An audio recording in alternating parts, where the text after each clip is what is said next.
때는 조선 영조시대 임금의 명을 받아 팔도를 누비며 백성의 억울함을 살피던 암행어사 박문수의 이야기입니다.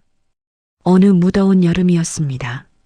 하늘에서 쏟아지는 볕이 등을 달굴 만큼 뜨거운 날이었습니다. 박문수는 땀을 닦으며 남루한 선비 차림으로 경상도 어느 고을의 흘길을 걷고 있었습니다. 삿갓을 눌러쓰고 집신 끝에 먼지를 잔뜩 묻힌 채 이 마을 저 마을을 기웃거리는 모습은 영락없는 떠돌이 선비였습니다. 그런데 한 마을 어귀를 지나다 박문수의 귀에 낮은 흐느낌 소리가 들려왔습니다. 소리는 길가 초가집 안에서 새어나오고 있었습니다. 박문수는 발걸음을 멈추고 잠깐 귀를 기울였습니다. 바람 소리에 섞여 있었지만 분명 사람이 우는 소리였습니다. 그것도 한참 전부터 울고 있었던 사람의 소리였습니다. 박문수는 조심스럽게 살인문을 밀고 들어섰습니다. 마당을 가로질러 열린 방문 안을 들여다보니 젊은 여인이 두 손으로 얼굴을 감싸고 어깨를 들썩이며 울고 있었습니다. 방 한켠에는 남자 하나가 얇은 이불을 덮고 누워 있었습니다. 얼굴이 핏기 없이 창백했고 눈을 뜨고 있었지만 힘이 없었습니다. 병든 지 오래된 것이 한눈에 보였습니다. 박문수가 조심스럽게 말을 건넸습니다. 지나가다 울음소리를 들었습니다. 무슨 사연이 있으십니까? 여인은 깜짝 놀라 고개를 들었다가 낯선 선비를 보고 잠시 망설이더니 눈물을 닦으며 입을 열었습니다. 올해 봄부터 가뭄이 심해서 농사가 반도 안 됐습니다. 남편은 봄부터 저렇게 앓고 누워 있고요. 그런데 고을 사또가 작년과 똑같이 세금을 거두어 갔습니다. 흉년이라 줄여달라고 빌었는데 아전들이 오히려 소리를 질렀습니다. 여인은 잠깐 말을 멈추었다가 다시 이었습니다. 그래도 쌀을 털어 세금을 냈는데 이번엔 아전이 다시 와서 부족하다며 마지막 남은 소까지 끌고 가버렸습니다. 병든 남편 앞에서요. 남편이 말리려다 그 자리에서 아전한테 발길질까지 당했습니다. 박문수는 두 주먹이 천천히 쥐어졌습니다. 분노가 치밀었지만 겉으로는 조용히 고개를 끄덕였습니다. 방 안을 한번 둘러봤습니다. 솥 안은 비어 있었습니다. 찬장에도 남은 것이 없었습니다. 이 집에서 가장 따뜻한 것은 남편을 덮고 있는 얇은 이불 한 장뿐이었습니다. 박문수는 품에서 돈 몇 냥을 꺼내 여인의 손에 쥐어주었습니다. 오늘 저녁은 이걸로 드십시오. 남편분 약도 지어 드시고요. 여인은 눈을 크게 뜨며 손을 내저었습니다.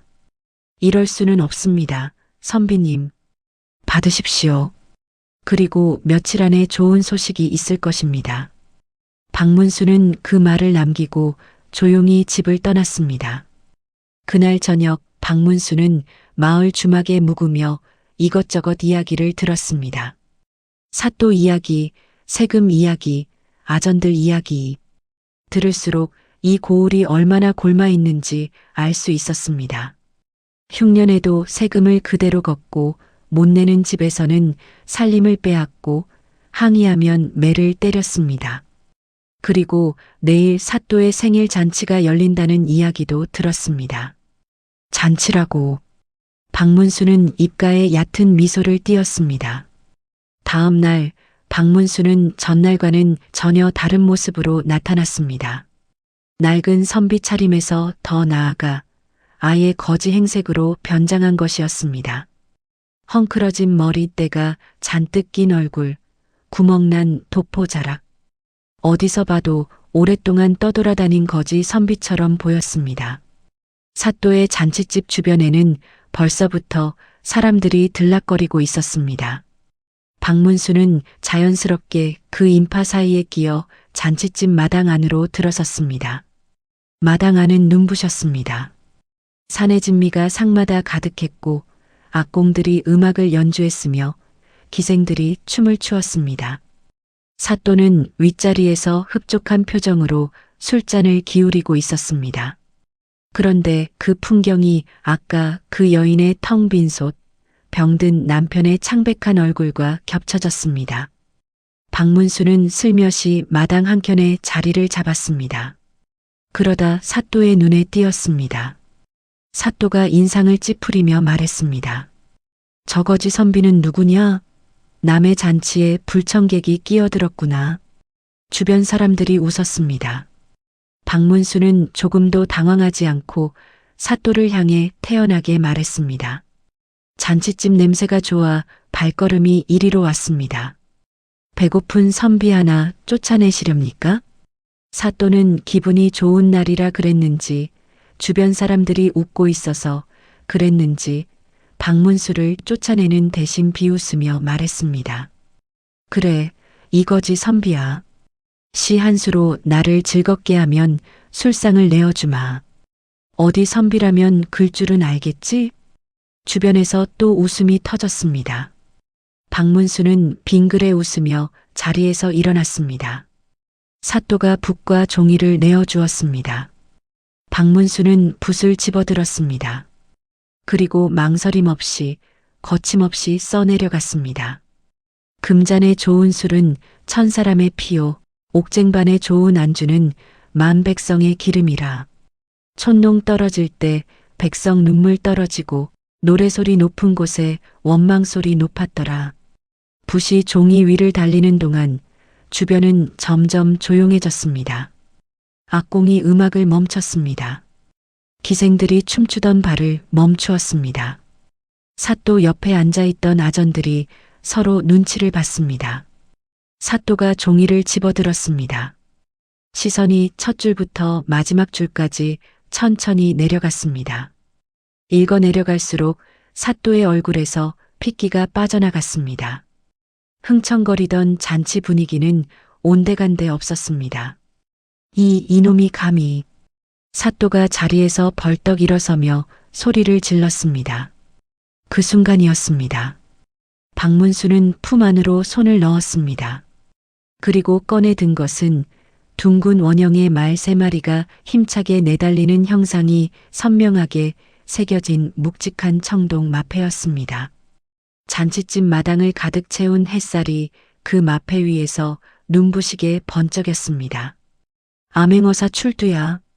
잔치집이 뒤집혔습니다. 상이 엎어지고 술잔이 굴렀습니다.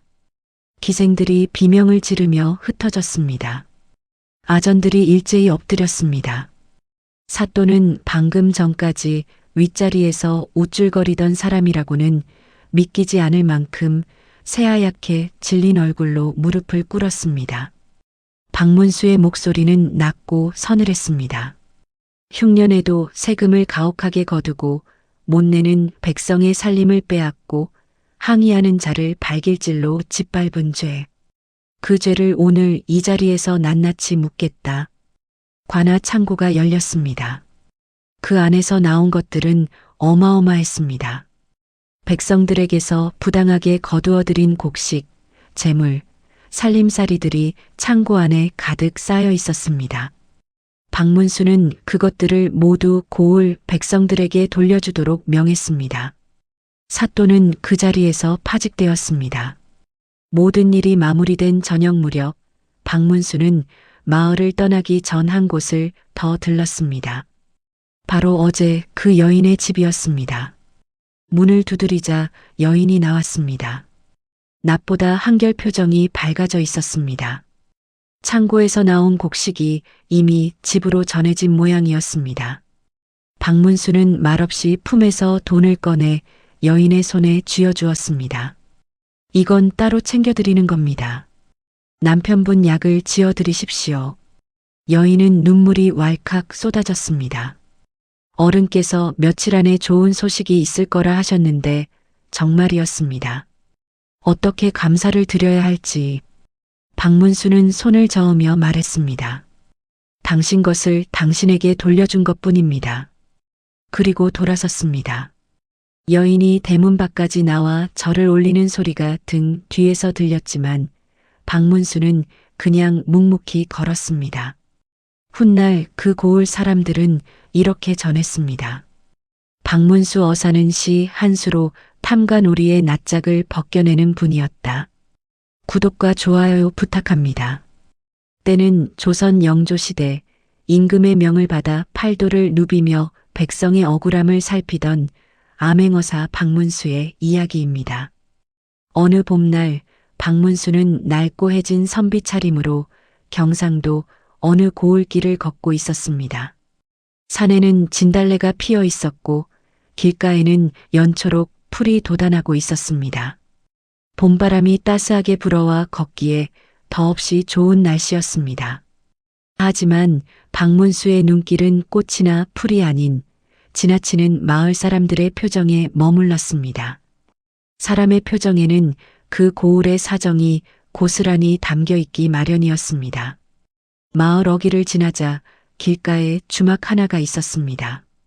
주막 앞마당에서 소란이 일고 있었습니다. 두 남자가 서로 멱살을 잡고 고함을 지르고 있었고 주위에는 구경꾼들이 빙 둘러서 있었습니다. 구경꾼들은 말리려는 것도 아니고 그냥 멍하니 바라보고만 있었습니다. 내 굴비를 훔쳐간 게 내 놈이지. 분명히 봤다 말이야. 아닙니다. 저는 길에 떨어진 생선 대가리를 주었을 뿐입니다. 훔친 게 아닙니다. 중년 농부와 20대쯤 되어 보이는 젊은 청년이었습니다. 농부는 얼굴이 벌겋게 달아올라 있었고 청년은 억울함과 당혹감이 뒤섞인 표정으로 버티고 있었습니다. 박문수는 발걸음을 멈추고 구경꾼 중 한 명에게 조용히 물었습니다. 무슨 일입니까? 구경꾼이 대답했습니다. 저 농부 어른이 장터에서 큰 굴비를 사왔는데 저 청년이 훔쳐갔다고 하는 겁니다. 청년은 길에서 생선 대가리를 주었을 뿐이라고 하고요. 어제부터 싸우는 건데 마을 사또한테도 가봤지만 사또가 손을 떼버렸습니다. 증거가 없다고요. 사또가 손을 뗐다고. 박문수는 속으로 혀를 찼습니다. 백성들의 사소한 다툼조차 제대로 해결하지 못하는 사또. 아니, 해결하려 들지 않는 사또. 그것 자체가 이미 문제였습니다. 박문수는 천천히 두 사람 사이로 걸어 들어갔습니다. 그리고 낮지만 힘있는 목소리로 말했습니다.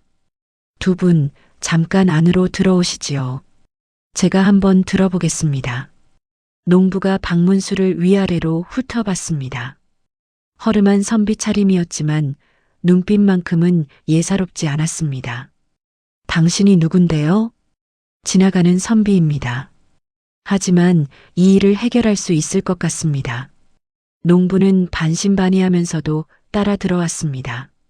청년도 마지못해 뒤를 따랐습니다. 주막 안 조용한 방에 셋이 마주 앉았습니다. 박문수는 두 사람을 번갈아 바라보다가 농부에게 먼저 말했습니다. 처음부터 차근차근 말씀해 주십시오. 농부는 가슴에 쌓인 것을 한꺼번에 쏟아냈습니다. 어제 장날에 장터 어물전에서 굴비를 샀습니다. 큰 놈으로 하나 골랐는데 값이 꽤 됐습니다. 집에 마누라가 오래 앓고 있는데 입맛이 없다고 해서 굴비 한 마리면 밥 한 그릇은 먹겠지 싶어서요. 그런데 장터를 나오다가 저 청년 녀석이랑 부딪혔습니다. 그 뒤로 보따리를 확인해 보니 굴비가 없어진 겁니다. 분명히 저놈이 가져간 겁니다. 박문수가 고개를 끄덕이며 청년에게 물었습니다. 이번엔 당신이 말해 보십시오. 청년은 두 손을 꼭 쥔 채 말했습니다. 저는 훔치지 않았습니다.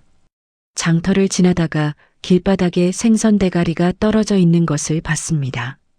아무도 안 줍기에 제가 주었습니다. 그게 전부입니다. 그 생선 대가리 지금 가지고 있습니까? 청년이 머뭇거리다가 품에서 1000조각에 쌓인 것을 꺼냈습니다. 펼쳐보니 살점이라고는 거의 없는 생선 대가리 하나였습니다. 농부가 소리쳤습니다. 그거 맞습니다. 그게 제 굴비 대가리입니다. 잠깐요. 박문수가 손을 들어 농부를 제지했습니다. 그리고 밖을 향해 말했습니다. 주모, 큰 대접에 물 한 그릇만 가져다 주시겠습니까? 주모가 고개를 갸웃하면서도 물을 가져왔습니다. 박문수는 청년에게 손을 내밀었습니다. 그 대가리를 이 물에 천천히 담가 보시오. 청년이 어리둥절한 표정으로 생선 대가리를 물속에 넣었습니다. 셋은 말없이 대접을 바라봤습니다. 물이 잔잔해지고 잠시 침묵이 흘렀습니다. 그리고 물 위로 작은 기름방울들이 하나둘 올라오기 시작했습니다. 동그란 기름방울들이 수면 위에 번지며 노릇한 빛을 냈습니다. 박문수가 조용히 입을 열었습니다. 두 분 잘 보십시오. 지금 물 위로 기름이 떠오르고 있습니다. 농부가 눈을 가늘게 뜨며 대접을 들여다봤습니다. 청년은 자신도 모르게 침을 삼켰습니다. 농부 어르신, 장터에서 사신 굴비는 어떤 굴비였습니까? 자반 굴비입니다. 소금에 절여 말린 것이지요. 바로 그겁니다. 박문수가 또렷하게 말했습니다. 소금에 절여 말린 자반 굴비는 기름기가 거의 없습니다. 물에 넣어도 기름이 뜨지 않습니다. 하지만 지금 이 대접을 보십시오. 기름이 떠오르고 있습니다. 이것은 불에 구운 생선에서 나오는 기름입니다. 즉, 이 생선 대가리는 소금에 절인 자반이 아니라 구운 생선에서 나온 것입니다. 어르신의 굴비와는 전혀 다른 생선이라는 뜻입니다. 방안이 조용해졌습니다. 농부의 눈빛이 흔들렸습니다. 청년은 고개를 떨어뜨렸습니다.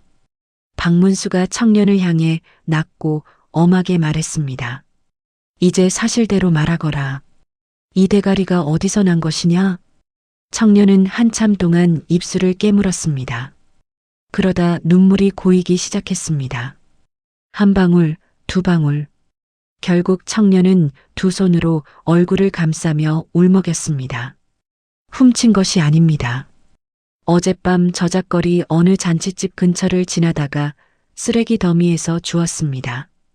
버려진 것이었습니다. 그걸 왜 가지고 있었느냐? 집에 어머니가 계신데 오래 편찮으십니다.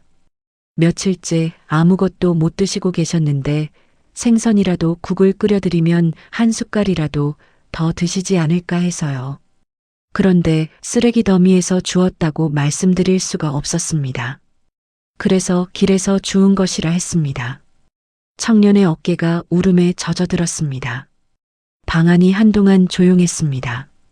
농부는 처음에는 여전히 굳은 표정이었습니다. 하지만 청년의 이야기를 듣는 동안 조금씩 표정이 풀렸습니다. 그 자신도 아픈 아내를 위해 굴비를 사러 장터에 나왔던 것이었습니다. 박문수는 두 사람을 번갈아 바라봤습니다. 그리고 농부 앞에 돈을 조용히 내려놓았습니다. 굴비값이요. 어르신의 굴비는 이 청년이 가져간 것이 아닙니다. 어디선가 잃어버리신 것이니 이 돈으로 다시 사시지요. 그리고 청년에게는 따로 돈을 건네며 말했습니다. 이걸로 쌀을 사서 어머니께 따뜻한 밥을 지어드리거라. 효심은 가상하나 거짓은 더 큰 죄다. 다음에는 부끄러운 사실이라도 있는 그대로 말하거라. 거짓은 반드시 더 큰 화를 부른다. 청년은 울면서 몇 번이고 절을 올렸습니다. 두 사람이 방을 나간 뒤 박문수는 주모에게 마을 사또에 대해 자연스럽게 물었습니다.